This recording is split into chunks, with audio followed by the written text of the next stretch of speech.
Enchanted pool नाम के lesson को पढ़ाना चाह रहे हैं। इसके राइटर सी राजगोपालाचारी जी हैं, जो हिंदुस्तान के एक बहुत अच्छे अंग्रेज़ी के राइटर भी हैं, पॉलिटिशियन भी रहे हैं, और ये भी समझ लीजिए कि हिंदुस्तान में सबसे पहले जो ही सबसे बड़ा सिविलियन अवार्ड है भारत रत्न, उसके ये रिसिपिएंट भी हैं। यानी ये अवार्ड सबसे पहले अगर किसी को दिया गया था तो वो सी राजगोपालाचारी जी हैं।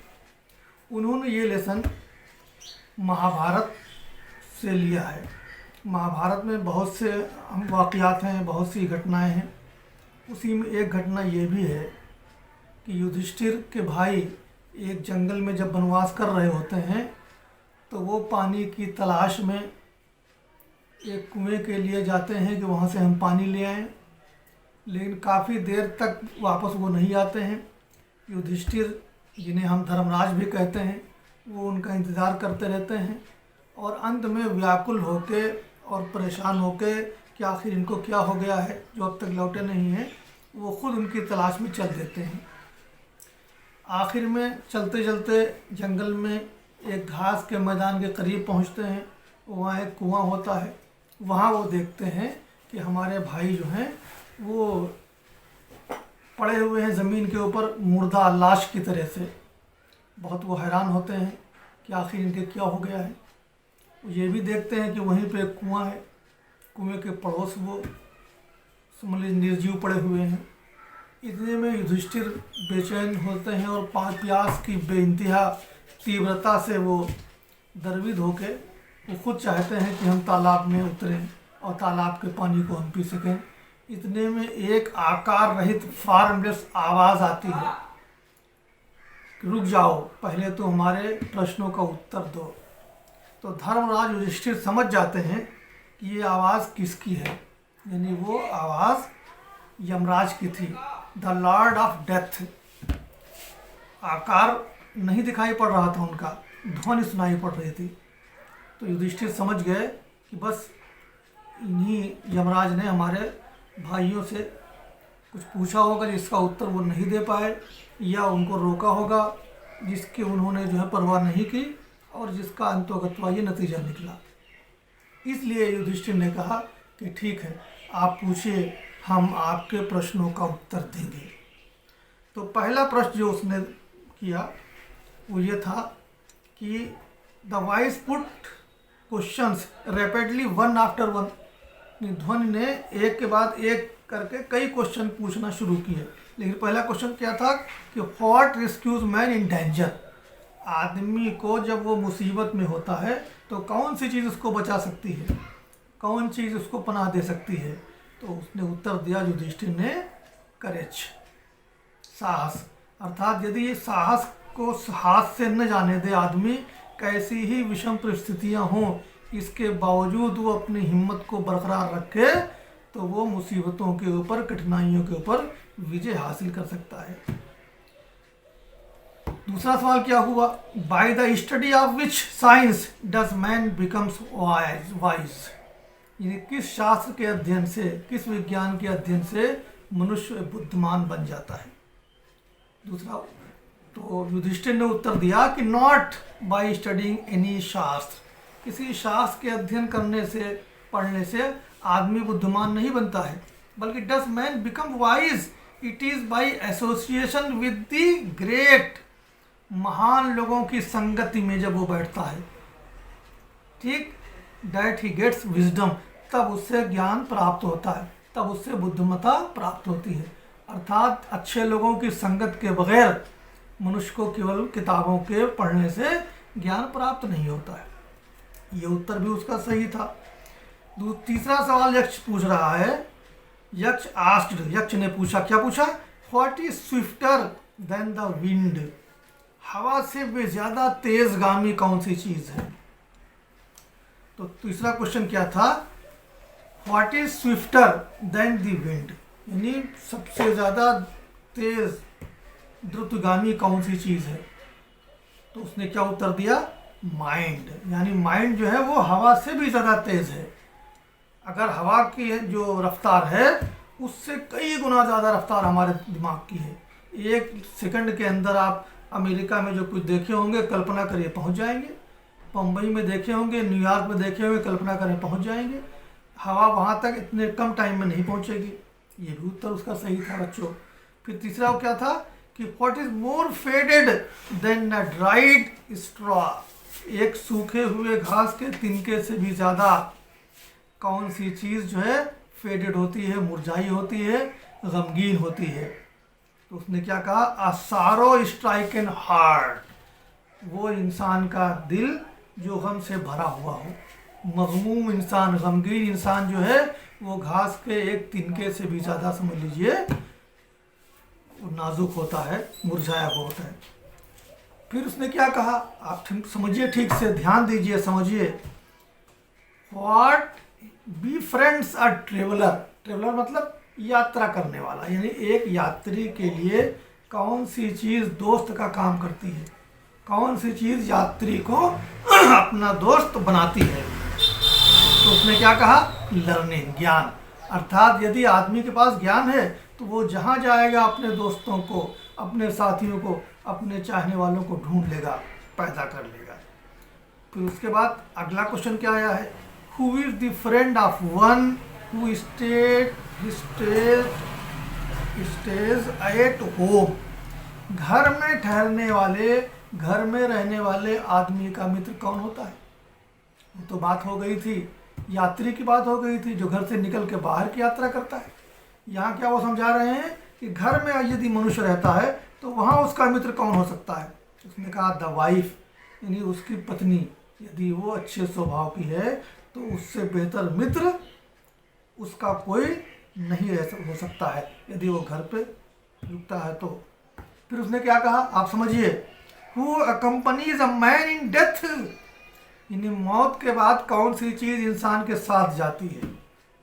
हम लोग मानते हैं ना कि ये लोक है, फिर अगला लोक जिसे हम परलोक कहते हैं, कि आदमी मरने के बाद परलोक में जाता है। तो उसने ये पूछा कि कौन सी चीज़ ऐसी है जो मरने के बाद भी आदमी के साथ जाती है। तो उसने क्या कहा, धर्म, यानी अच्छा काम, अच्छे आचरण, सतगुण, सत्कर्म, that alone accompanies the soul in its solitary journey। solitary माने एकांत की यात्रा, अकेले चलने वाली यात्रा में मनुष्य के साथ जो चीज़ जाती है वो धर्म है, वो उसके अच्छे कर्म हैं। यदि मनुष्य ने अच्छे कर्म किए हैं तो वो उसको इस लोक के अलावा परलोक में भी प्रसन्न करेगी। फिर उसके बाद क्या कहा, which is the biggest vessel, biggest सबसे बड़ा, सुपरलेटिव डिग्री है, वेसल माने पात्र, चीज़, बर्तन, इन्हीं संसार में सबसे बड़ा बर्तन कौन सा है। तो इसका उत्तर धर्मराज युधिष्ठिर क्या दे रहे हैं, द अर्थ, ये पृथ्वी, ये Vasundhara, which contains all with in it self, जो अपने अंदर हर चीज़ को समाये हुए है। इज द ग्रेटेस्ट वेसल, यही वसुंधरा जो है यही सबसे बड़ा बर्तन है, सबसे बड़ा पात्र है। अर्थात धरती माता सबको पनाह देती हैं, सबको गले लगाती हैं। अब आगे आइए, अगला क्वेश्चन क्या पूछ रहा है, यक्ष पूछ रहे हैं कि what is happiness. Happiness mean प्रसन्नता। व्हाट इज हैप्पीनेस, प्रसन्नता क्या है। उसने क्या कहा कि हैप्पीनेस इज द रिजल्ट, प्रसन्नता है नतीजा ऑफ गुड कंडक्ट, अच्छे आचरण का, सदकर्मों का। यानी इंसान का आचरण यदि अच्छा है, उसके कर्म यदि अच्छे हैं तो फिर उस अंतोगत्वा उससे, उसके नतीजे में उसे दुनिया में प्रसन्नता मिलेगी और परलोक में भी वो प्रसन्न रहेगा, वहाँ भी वो सुखी रहेगा। इसलिए हमें यहाँ पे सबसे ज़्यादा जोर जो है अच्छे आचरण के ऊपर, सदकर्मों के ऊपर देना चाहिए। महाभारत की यही शिक्षा है और हमारे महान जितने भी महापुरुष हुए हैं उन्होंने भी सच्ची यही शिक्षा दी है कि आदमी को सबसे ज़्यादा जोर अपने आचरण के ऊपर, अपने चरित्र के ऊपर देनी चाहिए और यही चीज़ जो है वो अंतोगत्वा उसे यहाँ इस धरती पर और परलोक में सफल बनाएगी। फिर वो क्या दूसरा सवाल हो रहा है, what is that by giving up which, ऐसी कौन सी चीज़ है, गिव अप माने छोड़ देना, जिसको छोड़ने पर which man becomes loved by all, सारे लोग उस मनुष्य से जो मनुष्य उस चीज़ का त्याग कर दे तो सारे लोग उससे प्रेम करते हैं। ऐसी कौन सी चीज़ है जिसके छोड़ने के बाद लोगों का वो प्रिय बन जाए? क्या कह रहे हैं? प्राइड, घमंड, गुरूर करना यदि छोड़ दे आदमी, विनम्र बन जाए, लोगों से अच्छा व्यवहार करने लगे, तो नतीजा क्या होगा? सारे लोग उससे अपना जो है एक मित्रवत व्यवहार भी बनाएंगे, उसको अपना मित्र समझेंगे और फिर उसको लोकप्रियता मिल जाएगी। क्योंकि लिखा हुआ है ना कि pride is the loss, pride for if man gives up being proud. अगर आदमी घमंडी होना छोड़ दे, he will be loved by all, तो सारे लोग उससे प्रेम करने लगेंगे। अगला प्रश्न वो पूछ रहा है यक्ष, व्हाट इज द लॉस? ऐसा लूज माने खोना, लॉस माने ऐसी कौन सी चीज़ है जो हमसे खो जाए, या खो जाना यानी नुकसान हो जाना, इसके बावजूद विच यील्ड्स, यील्ड्स माने पैदा करती है, देती है, जॉय खुशी, सारो यील्ड्स जॉय एंड नॉट सारो, जिसका प्रतिफल खुशी के रूप में हमें मिलता है और हमारे जो है जो दुख है वो समाप्त हो जाता है। तो उसने कहा एंगर, एंगर मीन्स क्रोध, यानी यह आदमी यदि क्रोधित होना छोड़ दे, if we give up being angry, अगर हम जो क्रोधित होते हैं, क्रोध में मनुष्य अपना आपा खो देता है, बुद्ध जो है उसकी अलग हो जाती है, एक तरह से बुद्ध के विपरीत आचरण करता है, और अंतोगत्वा लोग कहते हैं ना कि गुस्से का जो अंजाम है वो प्रायश्चित पर होता है, पछताने पे होता है। तो वही समझा रहे हैं ये कि if we give up being angry, कि अगर हम गुस्सा करना छोड़ दें, we will no longer be subject to sorrow, no longer अधिक और अधिक समय तक, बी सब्जेक्ट अधीन, टू सारो दुख के अधीन नहीं आएंगे, तो हमको फिर दुख नहीं झेलना पड़ेगा। कौन सी चीज़ छोड़ दें? क्रोधित होना छोड़ दें। फिर क्या है? अगला सवाल है कि व्हाट इज़ दैट, वो कौन सी चीज़ है? बाय गिविंग अप, जिसके छोड़ देने से, आप लोग समझ रहे हैं ना, वो कौन सी चीज़ है, वो कौन सा दुर्गुण है जिसके त्याग देने के ऊपर विच अ मैन बिकम्स रिच, एक आदमी मालदार हो जाता है, धनी हो जाता है। वैसे तो धनी बनना सबकी इच्छा होती है, लेकिन कह रहे हैं किस चीज़ को, किस भावना को आप त्याग दें तो आप सच्चे धनी हो जाएंगे। वो क्या है? डिज़ायर, इच्छा। मनुष्य अगर अपनी इच्छाओं के ऊपर अंकुश लगा ले, संयमित कर दे, संतोषम परम सुखम, और संतोष को अपने जीवन का दर्शन बना ले, तो क्या होगा? If a man gives up being greedy, मनुष्य लालची होना छोड़ दे, और मिल जाए और मिल जाए और मिल जाए, यही आदमी की एक सोच रहती है ना, इससे वो अपने को अलग करके जितना मिला है उसी में वो संतोष कर ले, तो क्या होगा?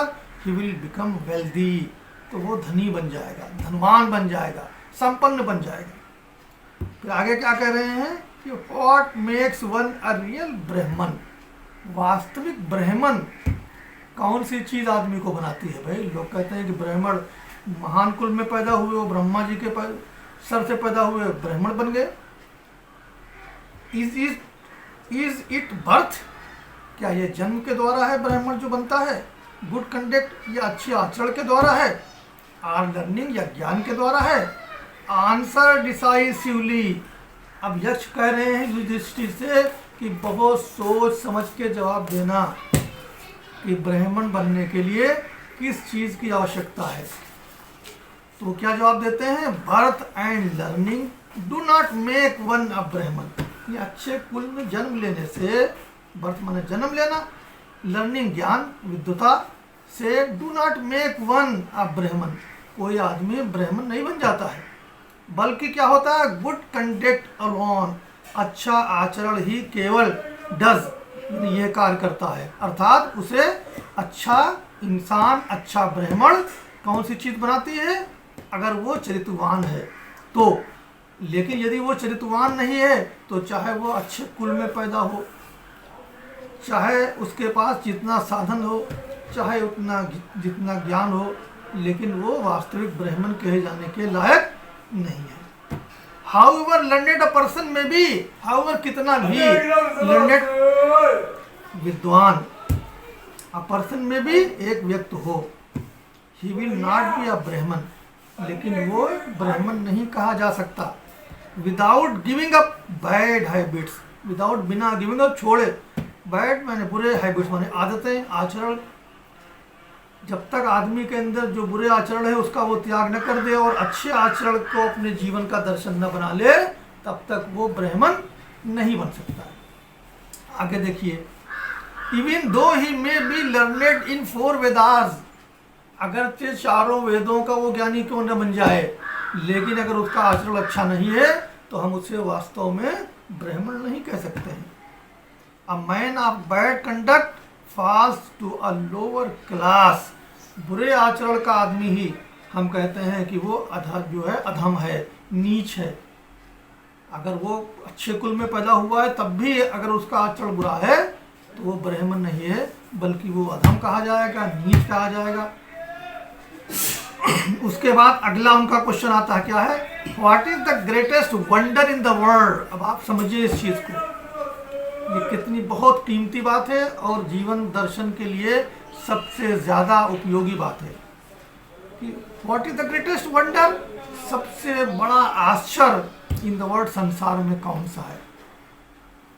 जवाब क्या दे रहे हैं Dharmaraj Yudhishthira, every day man see creatures, creature माने प्राणी, जिसमें इंसान, जानवर, पशु पक्षी सभी लोग आ जाते हैं, सभी चीज़ें आ जाती हैं।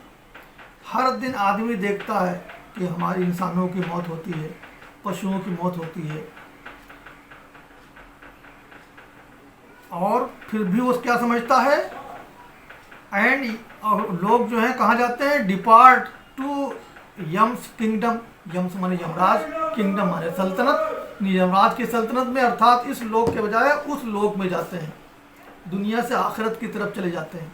And yet those who remain, तब भी जो लोग यहाँ जिंदा बच जाते हैं वो क्या समझते हैं, want to live forever, कि हम यहाँ हमेशा जीवित रहें, जबकि ये चीज़ असंभव है।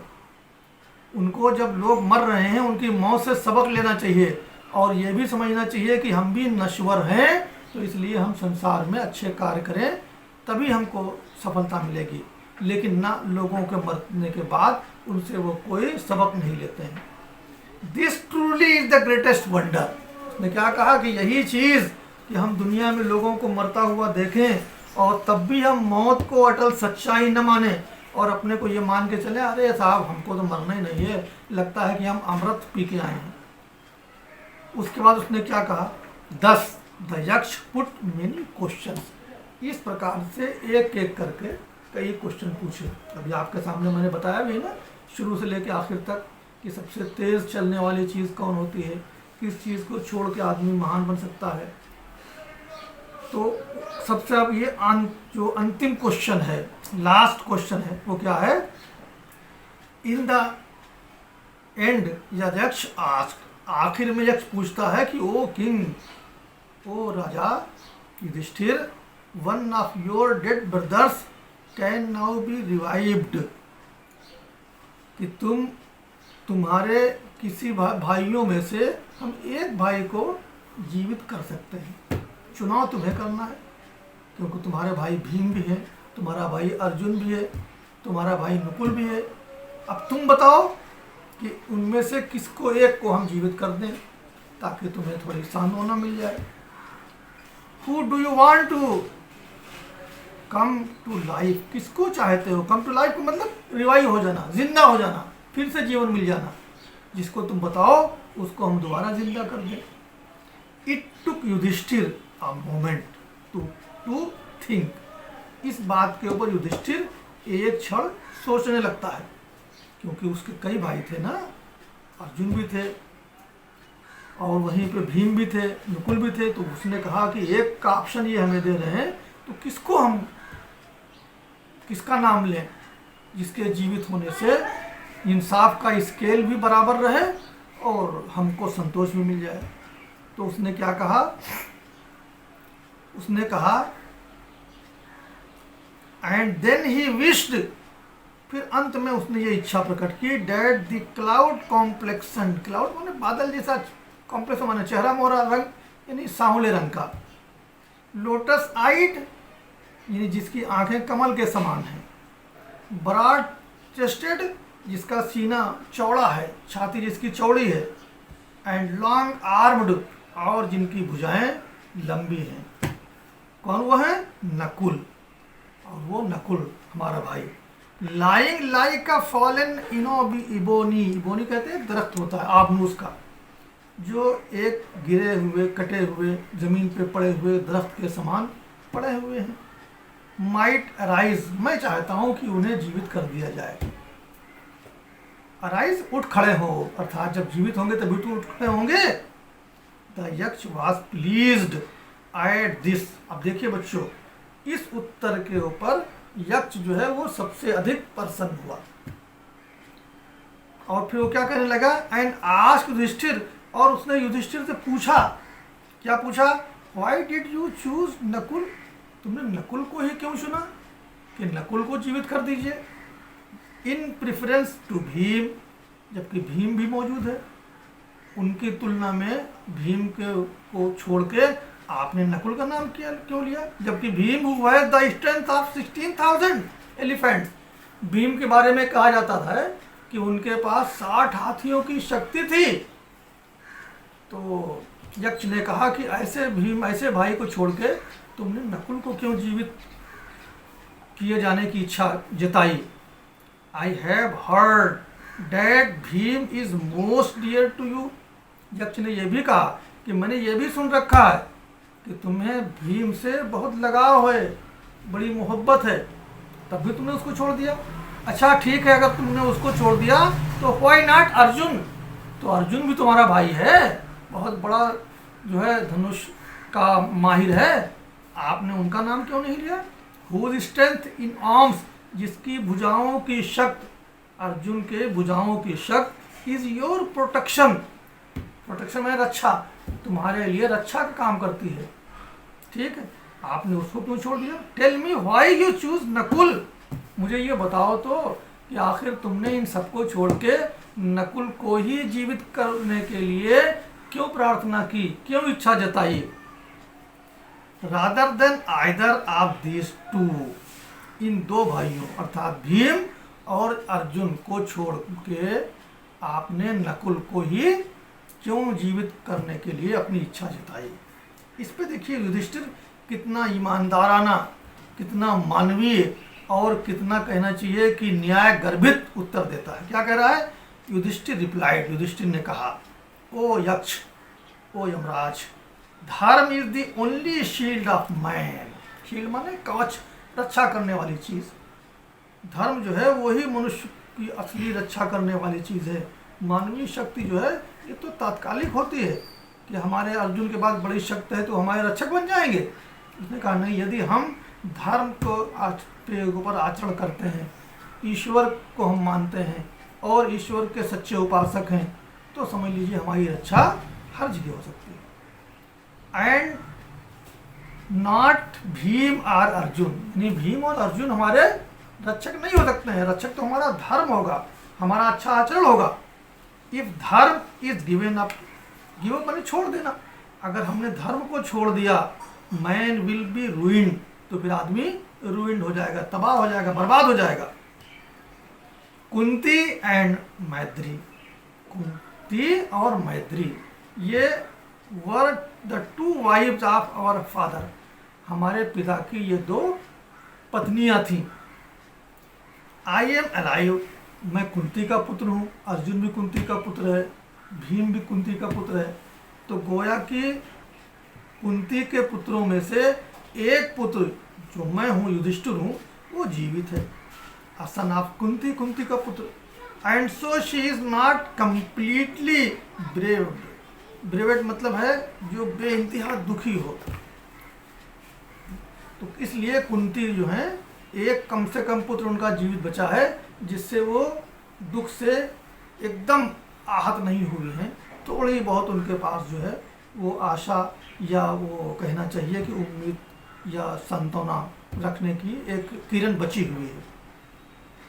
लेकिन in order that the scales of justice, लेकिन इन ऑर्डर इस उद्देश्य से, स्केल्स ऑफ जस्टिस इंसाफ का तराजू, न्याय का जो पलड़ा है के पलड़े हैं वो सही बने रहे, न्याय हो।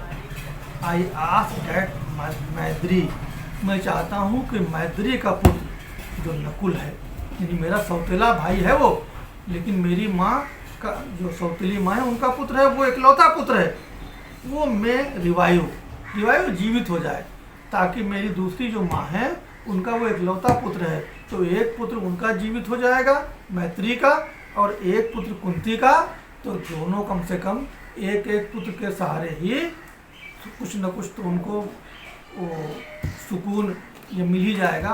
वो एकदम से जो कहना चाहिए कि दुख के समंदर में नहीं डूब जाएंगी, बल्कि उनको एक सांत्वना करने की कोई न कोई किरण मामूली सी बचेगी। The Yaksha was most pleased with Yudhishthira's impartiality. अब देखिए पहले, यही वो प्रश्न है जिसका सही उत्तर देने से धर्मराज युधिष्ठिर के सारे भाइयों को जीवन दान मिल जाता है। देखिए इंसाफ के अंदर कितनी शक्ति होती है। इम्पार्शियलिटी माने निष्पक्षता, ना किसी के पक्ष में बात करें और न किसी के विपक्ष में, ईमानदारी और इंसाफ का जो तकाजा हो उसको निगाह में रह के हम फैसला करें, इसकी ही अहमियत है। तो कह रहे हैं Yaksha was most pleased with Yudhishthira's impartiality, Yudhishthira की इस निष्पक्षता के ऊपर यक्ष अत्यधिक प्रसन्न हो गया, बहुत खुश हो गया। एंड ग्रांटेड दैट, और उनको अनुमति दे दी, that all his brothers would come back to life, कि आप उसके सारे भाई जीवित किए जाएंगे।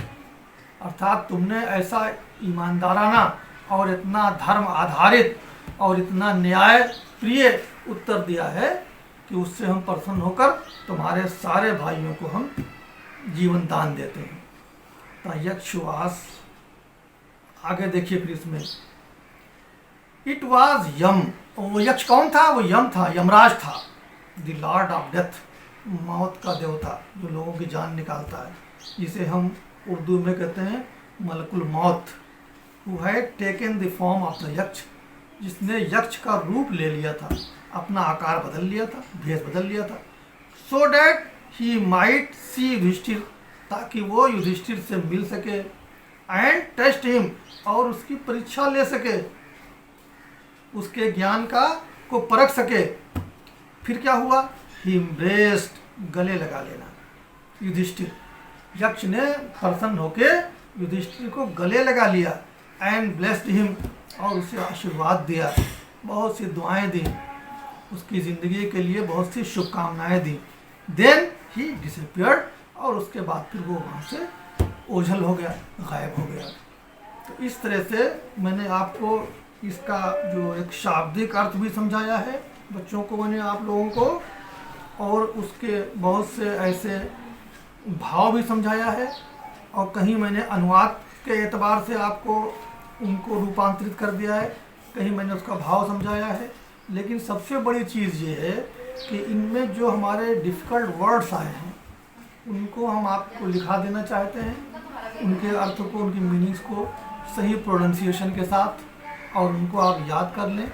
जब आप याद कर लेंगे तो फिर उसके बाद ये होगा कि जो इस क्वेश्चन के हिसाब से, इस लेसन के आधार के ऊपर जो क्वेश्चंस दिए हुए हैं, उन क्वेश्चंस का सही आंसर आपको बताएंगे, हिंदी में भी समझा देंगे, अंग्रेज़ी में भी समझा देंगे।